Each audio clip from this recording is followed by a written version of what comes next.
নমস্কার বন্ধুরা, সবাই কেমন আছেন? আজকে আপনাদের কাছে বাঁকেবিহারীর গল্প বলছি। বাঁকেবিহারীকে দর্শন করতে ভোর থেকে সবাই মন্দিরে যান। বাঁকেবিহারীর একটি ভক্ত, সেও রোজ ভোরবেলা উঠে মন্দিরে যায়। কিন্তু অবাক কাণ্ড, সে কোনোদিন বাঁকেবিহারীর মূর্তি তার চোখে পড়ে না, কোনোদিন দর্শন হয় না তার। সে যখনই মন্দিরে যায় একটা জ্যোতি দেখতে পায়। কিন্তু সবাই বলে বাঁকেবিহারীকে আজকে কি সুন্দর লাগছে, আজকে তার বাঁশরিটা কি সুন্দর, আজকে তার পোশাকটা কি ভালো পড়েছে, কি সুন্দর বাঁকেবিহারীকে লাগছে, হ্যাঁ, আজকে তার এরকম দেখতে লাগছে, এরকম সবাই বলে। সে শোনে খালি, এবং সে মনে খুব কষ্ট পায়, প্রভু আমাকে কেন দর্শন দেয় না। সে খালি ওই একটা জ্যোতি তার চোখে আসে, এই কারণে সে মনে খুব দুঃখ পায়। রোজ যায় এবং ওই জ্যোতি দেখেই সে ফিরে আসে আবার।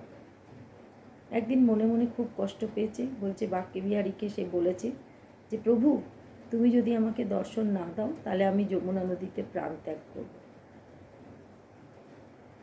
বলে সে বাড়ি চলে এসছে।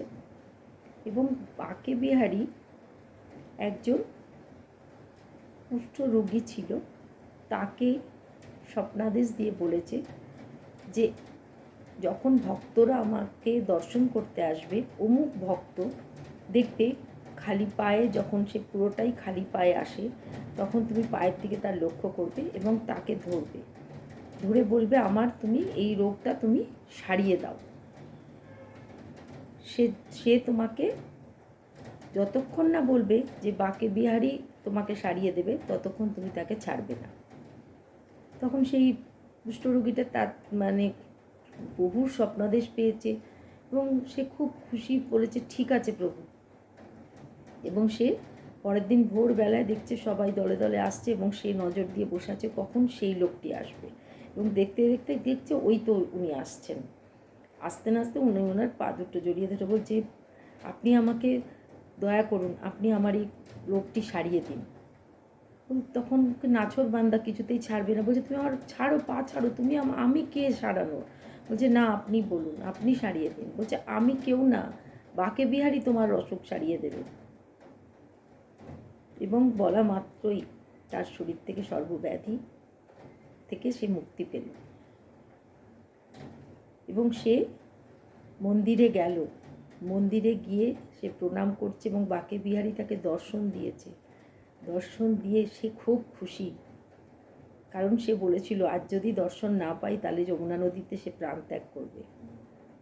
প্রভুর কি কৃপা, বলছে তুমি তো কোনোদিন আমার কাছে কিছু, এখানে আমার ভক্তরা সবাই আসে, আমাকে সবাই ভালোবাসে, সবাই আমাকে শ্রদ্ধা করে এবং সবাই কিছু না কিছু আমার কাছ থেকে চায়।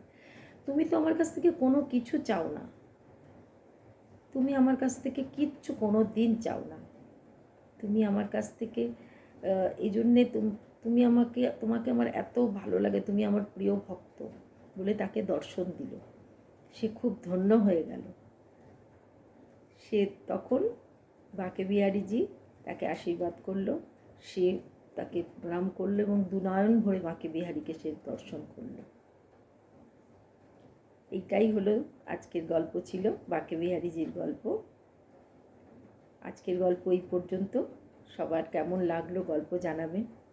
আমার চ্যানেলটি লাইক করবেন, শেয়ার করবেন, সাবস্ক্রাইব করবেন আর কমেন্ট করবেন। আজকে এই পর্যন্ত, সবাই ভালো থাকবেন। নমস্কার।